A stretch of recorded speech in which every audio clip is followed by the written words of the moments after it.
Hello everyone. Welcome to our web series Madhyam Matters. I, Manika Agarwal, along with my colleague Mr. Sumit, welcome Mr. J.P. Singh, who is a senior advocate and a mediator. He is also the General Secretary of Madhyam. Today we shall be discussing the practical issues we face as mediators when an impasse is reached in mediation. We shall put to him questions that we have received from mediators across the country and learn from his experience on the same. Now I request Sumit to ask the first question of the session. Thank you, Manika.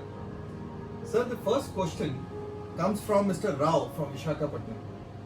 He wants to know what is an impasse in mediation and when does it occur? Thank you, Manika. Thank you, Sumit. Impasse occurs in a negotiation when neither party is willing to compromise any further on an issue. The result being that they are unable to reach an agreement and become deadlocked. Now, why did I use the word negotiation? What is mediation after all? In common parlance, mediation is referred to as facilitated negotiation.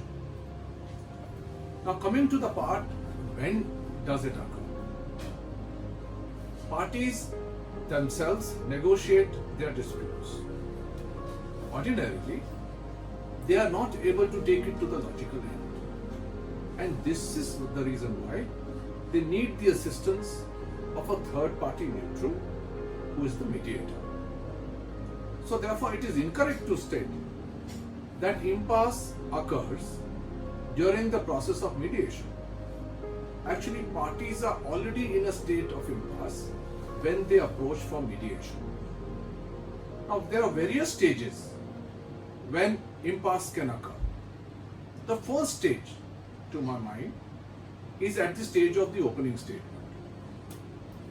When the mediator is trying to make his opening statement, unfortunately, there has been so much of hostility that the parties are not even willing to sit at the same table. Leave alone, look at the problem solving. And then there can be one instance where one party feels that he has a strong case and therefore he is not willing to sit with the other party across the table. These are instances where the mediator has to use his tact to take the process forward. Another stage when the impasse can occur is if the court has not prepared the parties before they are sent for mediation. Ordinarily, parties do not know what to expect out of mediation. The judge should actually explain to the parties that he is not sending them away, what the mediation process is about, and that it is good for them while sending parties for mediation. Then another stage is when lawyers prepare the parties for mediation. When a lawyer takes his party to court, he ordinarily tells him that as to what to expect from the court. Similarly, the lawyer must prepare the parties and tell them as to what mediation is about and what the parties can expect from mediation. Otherwise, they are very uncertain and they are not willing to proceed further. And this is where the opening statement of the mediator helps. Then, impasse can even occur at the stage of joint sessions. You must realize, ordinarily, the court docket is not before the mediator. So he does not know what the facts are. It's the parties who have to tell their facts to the mediator, which happens in a joint session. Joint session sometimes is not conducive because too much venting happens in that particular session. Emotions run high. Parties use inappropriate words. There is too much of interruption happening, and therefore the process is not able to move forward. So, at the stage of joint session itself, the impasse can occur and the process will not move forward. Then we have one tool. The mediator uses it to take the process forward, and that is private sessions. When private sessions happen, the other party is not before the mediator. And this is where the parties open up. And then they tell the mediator that the reason why they have come is because the judge said that mediation is a process and they must avail of it. So they are there before the mediator. Or secondly, the parties feel that they have a very strong case. They may have superior money power, they have battery of lawyers, and they feel if the matter drags on in court for a number of years, they will be able to break the other side. And therefore, actually, they are not really interested in the mediation proceeding. Lack of preparation can even affect parties during the stage of negotiation, and which can result in an impasse. Because if parties have not prepared themselves as to what to expect or what is a good offer which the other side is willing to give, they will not actually know whether to accept a good offer or reject a bad offer. And therefore, being uncertain of what offer they should accept, they will not be in a position to take the process forward. And the negotiation at that stage gets deadlocked. Even at the stage of settlement writing, we sometimes have seen that having gone so far, parties are not able to get the matter to its finality or to its conclusion, because they will sometimes insist on unreasonable clauses being put. Like it happened in a case where a suit for recovery of the embezzled amount was filed. The party was, who had actually, the allegations were against that party who had embezzled the amount, was willing to pay the amount. But the management insisted that he must admit that this is the amount which he is paying is the embezzled amount. Obviously, the party is not going to admit to the admission of guilt, and that derails the whole process of mediation. And this can happen even, so therefore the stage can be even at the stage of writing of the settlement. Okay? The second question for today is asked by Mrs. Sangeeta from Delhi. What are the reasons for an impasse and how do you overcome an impasse? Well, mostly the reasons that I have found are relatable to emotions. Because this is the only process which actually deals with the emotions of the parties. In a bitter dispute, feelings may be more important than the talk. We are creatures of strong emotions. Emotions get entangled with the objective merits of the problem. Emotions on one side will generate emotions on the other side. Fear may breed anger, and anger may breed fear. Emotions may quickly bring the negotiations to an impasse or an end. We have to understand what are the reasons behind these emotions. It can be a case of personal animosity. See, in a dispute with neighbors, they have had a past history. They have fought over certain issues in the past. So when they come for the real dispute, which is before the mediation, their past history does not let them move forward. It can be even a case of mistrust. For example, partners. When a partner finds out that one partner has been siphoning off funds, mistrust develops. It can also happen in families, that there is an issue of mistrust. It can be a case of desire for vengeance. How often you hear when in a matrimonial case, parties come before you, the husband would say, my wife has ruined my life and therefore I want to teach her a lesson, or vice versa. This does not let parties move forward, and they are stuck in this emotional impasse situation. It can be even a case of pride or ego. And let me explain it to you by an example. It was a case of shareholders fight, a fight which was happening between the brothers. Now the brother who had started the business brought in the other brothers and gave them certain shares. And since he was sued by these brothers later, to get value of those shares, according to him, since they had not contributed anything in the formation of the company or taking the company forward, he said the value of their share was zero, nil, because he said this is actually the company was brought up by his own efforts, and that pride that he had in that company did not let him move forward. It could be even a case of fear of losing face. So many times it happens that when a person is dragged to court, he brags to the other side, look, I'll see you in court and I'm going to tear you to pieces. And he goes and tells even in the locality where he's staying that I'll see him in court and I'll see to it that he loses. But if the settlement happens, he loses face, because what will he tell those persons in the locality that he said he'll teach him a lesson, but ultimately he is settling the matter with the other side. And similarly the other side, to whom he said with so much of pride that I'll take you and see you in court, and ultimately if the matter was to be settled, he actually feels that there is a losing of face for him. Then it can be a case of even fear of change. See, parties have been in court for so long. The matter has dragged on for years. The whole case was embroiled in legalese, in legal issues which were being debated. And suddenly, if in mediation the real dispute emerges and parties are willing to settle, then they feel that there must be something wrong. I mean, it took so many years in court and the matter could not be resolved, and suddenly in mediation the matter is getting resolved.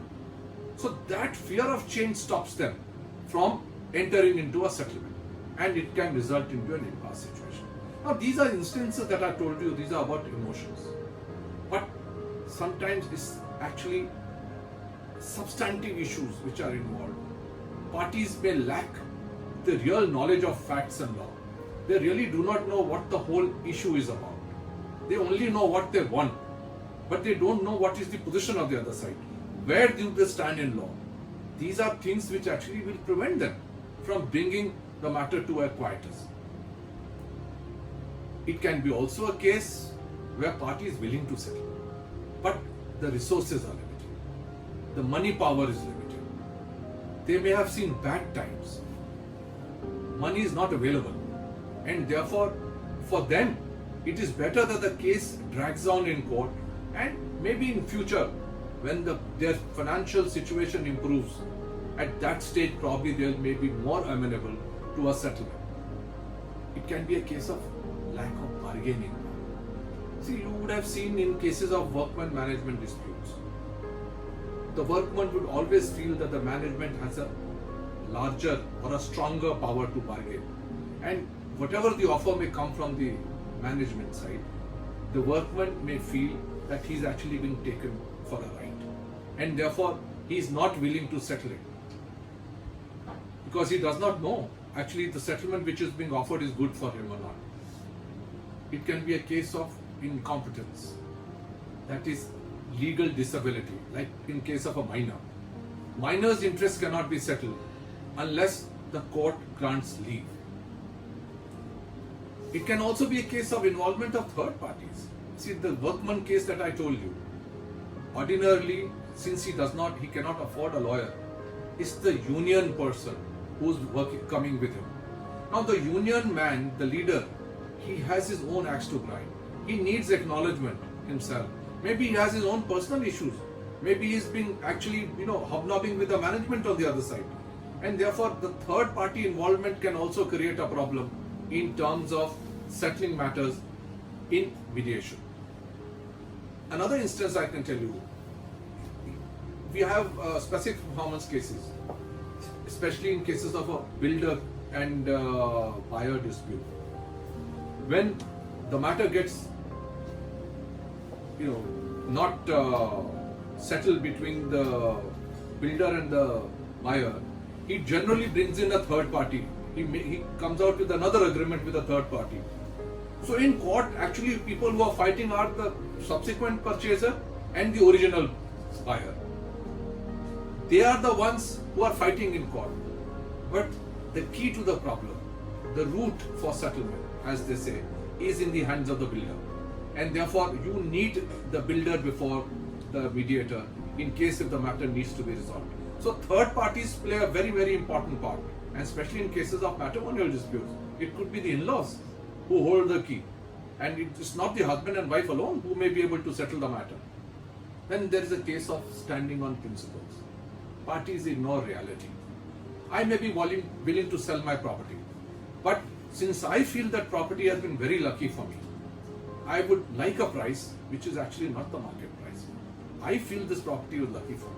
And this sometimes, in legal terms is called the endowment effect, because parties actually value more what belongs to them than the real value which is actually available for that particular property or the thing in the market. The most important aspect which I have found is lack of preparation. I told you one instance about parties do not know what is good for them, or if they have not prepared themselves as to what to offer and what to accept.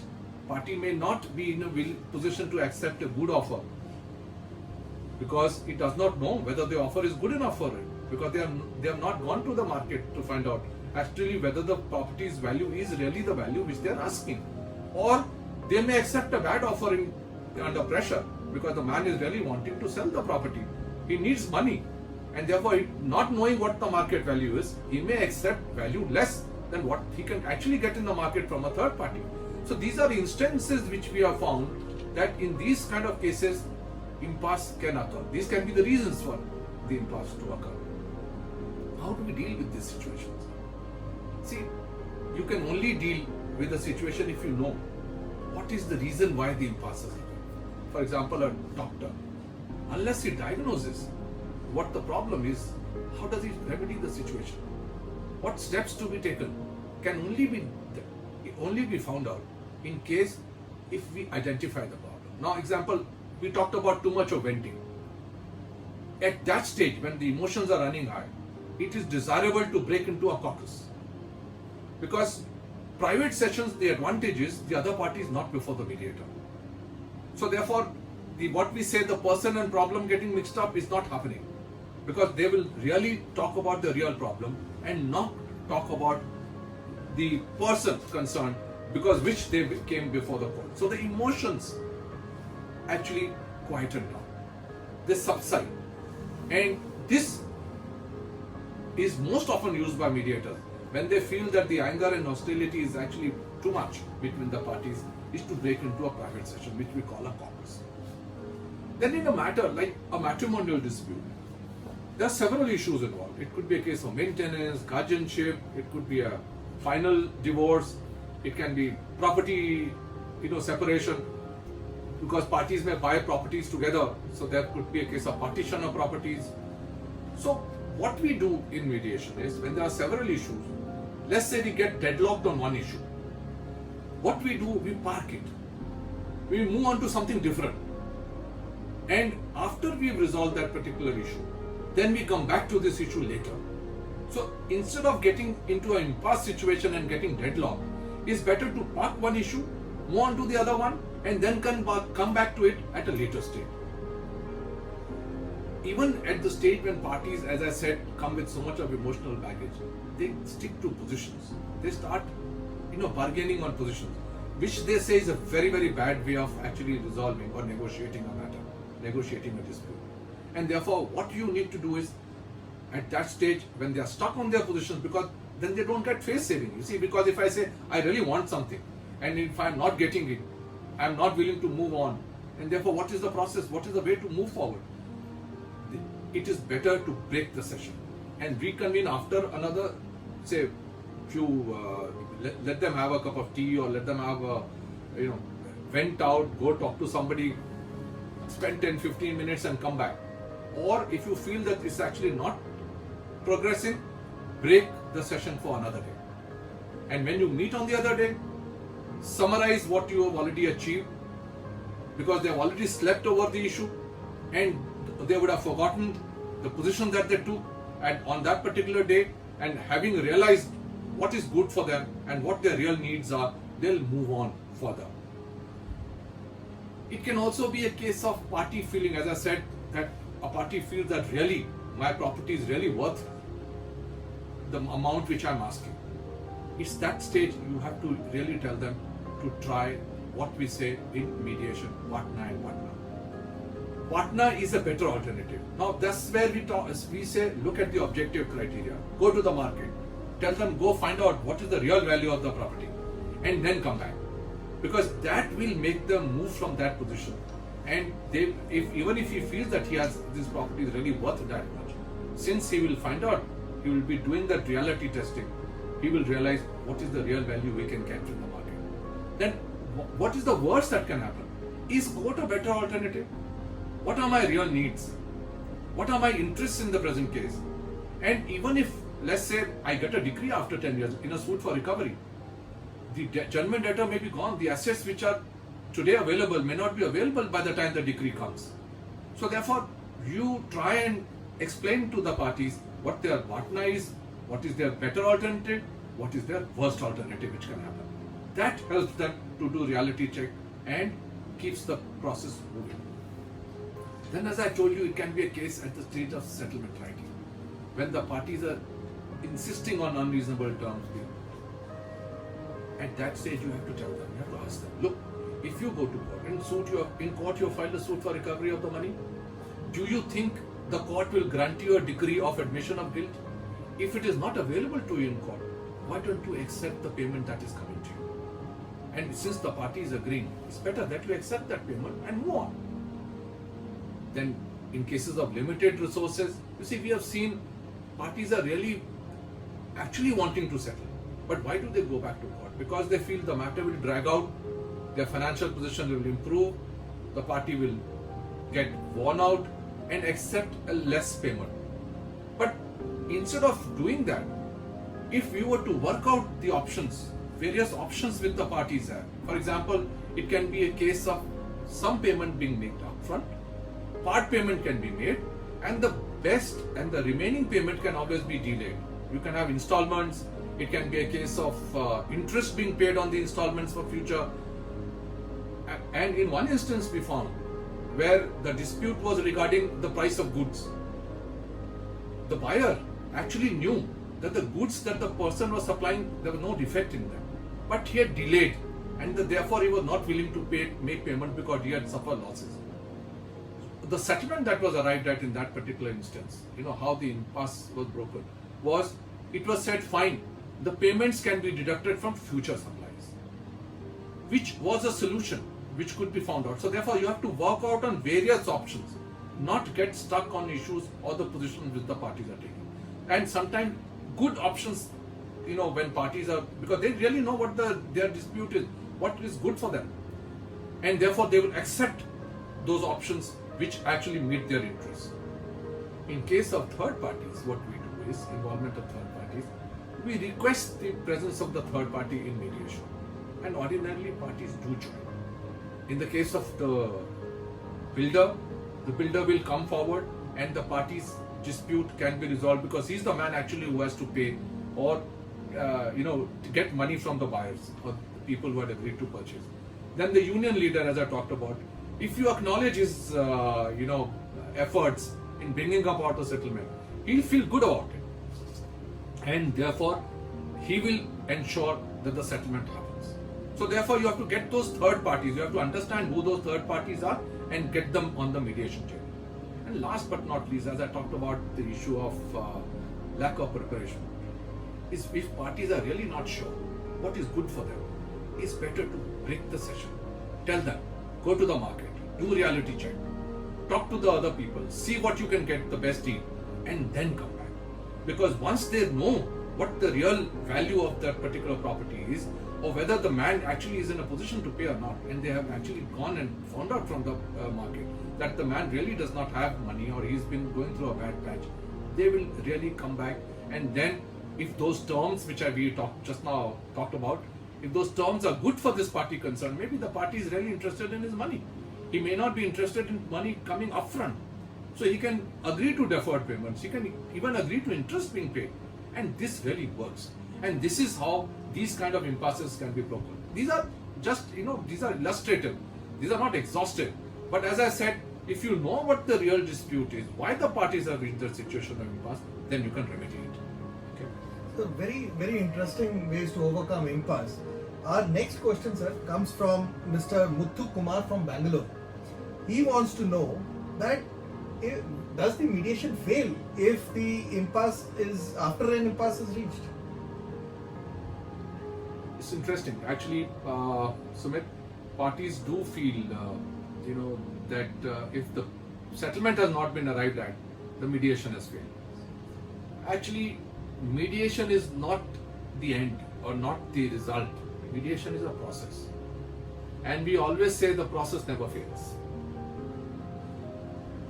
It's not an outcome. What is the purpose of mediation? Is to assist everyone involved to come to an agreement via open communication. If parties cannot come to a solution through mediation, it does not mean that the mediation failed. Many issues can be solved throughout the process, even if it did not result in a final settlement. Let me tell you the example that I talked about. Maintenance issues in a matrimonial dispute, guardianship disputes. There can be a case of interim settlement. Parties can agree, okay, fine, till the matter is pending in court, we will agree, instead of the court deciding it, a particular amount the husband agrees to pay to the wife. They can even agree on the visitation of the children. As to when, if let's say the custody is with the mother, when all the father can visit, they can decide on how to share the holidays. So therefore, there are several issues which may get decided. But they may not reach the final decision as to whether they would like the marriage bond matrimonial bond to continue, or they would like to break the marital bond. So that final outcome may not arise. But we have always seen there are several issues which can get resolved. So therefore, you cannot say that the mediation failed. We have had cases of IPR issues, IPR cases where parties agree, okay, fine, we will change the color scheme. We'll add a suffix or a prefix. But on the issue of damages, when you see one party who's been wronged may insist on damages being paid. They may not agree on the issue of damages. But they may agree, fine, in future this person will not use this particular mark and would not manufacture the goods in future. And so a partial settlement can be arrived at. So therefore you cannot, and then we have had instances, at least I know for sure, that parties got, let's say, as I said, got into an impasse situation at the stage of writing a settlement. They didn't move. When they went back to the court, the judge asked the parties, is there still a chance? And then they blurted out where they got stuck. And the judge, using his authority, actually pushed the parties into a settlement. And in those orders actually acknowledged the effort put in by the mediator. Because and those judicial orders say that the mediator did a great job. It's only that, parties were at loggerhead on a very minor issue, and the judge using his position of authority, managed to settle the dispute in court. So therefore, it is actually incorrect to say that the mediation fails. Mediation never fails. Okay. The last question for today's session is by Mr. Mehra from Mumbai. He wants to know what are the options for the parties if they cannot reach the agreement in mediation. Well, there's always one option. We'll go back to the court. As I said, sometimes the court may bring about a settlement because there are certain issues that they may have they were empowered to resolve, but the final settlement did not happen. So the court can push the matters for a settlement. It can, we found that the parties can even try an evaluative approach. Ordinarily, what we do is a facilitative mediation. The mediator is an experienced person. He is actually experienced in the process and as well as experienced in the law involved. So, when parties are in a state of impasse, they go to the mediator and tell him, look, you tell us how to go about finding a solution to the matter. And what does the mediator do? He will tell them, look, in a similar situation, parties entered into this kind of a settlement. Is it good for you? Please take it. And he can even evaluate if you go, because ordinarily a evaluative mediation is about telling parties that they have a, very weak case in court. So therefore it is advantageous that they actually put their best foot forward and settle the matter in mediation. And so therefore parties have resolved it. So you can try the evaluative mediation. Or parties have opted for arbitration. Because if you don't want to go back to the court is a process which takes a long time, parties can opt for arbitration. There's another way parties have actually adopted is an early neutral evaluation. Now what is this process? Your CA, your lawyer, you can go to a retired judge and tell them, look, this is the dispute. And how will we fare in court? In case if dispute goes to court. And both parties can, trust that person concerned and say, fine. And therefore, we will accept your evaluation that you do. And, whatever he finally decides, parties agree to be bound by that particular judgment of his. So, you can even opt for early neutral evaluation. Then, as I told you, there are several issues in mediation which may arise. You can settle issues which you were able to resolve in mediation. Some issues which you cannot resolve, you can go back to the court and ask the court to give you a decision on those issues. So therefore, some issues did get resolved. So that's an option available to you. Tell the court, this is the smaller issue left. Please decide it, and we will be bound by your view. Another option which is available always with the parties is to try mediation again. We have had instances where the court has referred matters back to the mediation. Parties have opted for mediation again with a more senior, experienced mediator. And even we have tried in cases of matrimonial disputes to have a gender balance. In case there was a male mediator, we put a female mediator along with them. And that balances out. And the party feels more at ease, when especially a woman, if there's a woman mediator also. And a man, if there's a man mediator, a gentleman who's actually acting as a mediator. So therefore, that can also be actually explored. So therefore, mediation actually never, fails, as we just now talked about. Therefore, parties have been empowered to a particular certain extent, and they can always attempt mediation again. And last but not least, they can even continue to negotiate on their own. Nothing stops them. Even if, let's say, they have not been able to resolve their dispute in mediation, since they have come, before mediation, the atmosphere was charged, emotions were running high. But parties have had certain type of relationship. So in case if they have managed to, have the emotions diffused in mediation, they will see reason. And having seen reason, maybe they were not able to resolve the final and get the final outcome for the mediator. They can continue to negotiate. And we have instances where parties have come back and told us, well, we talked to each other, now the settlement has been arrived at, now we want you to actually write a settlement.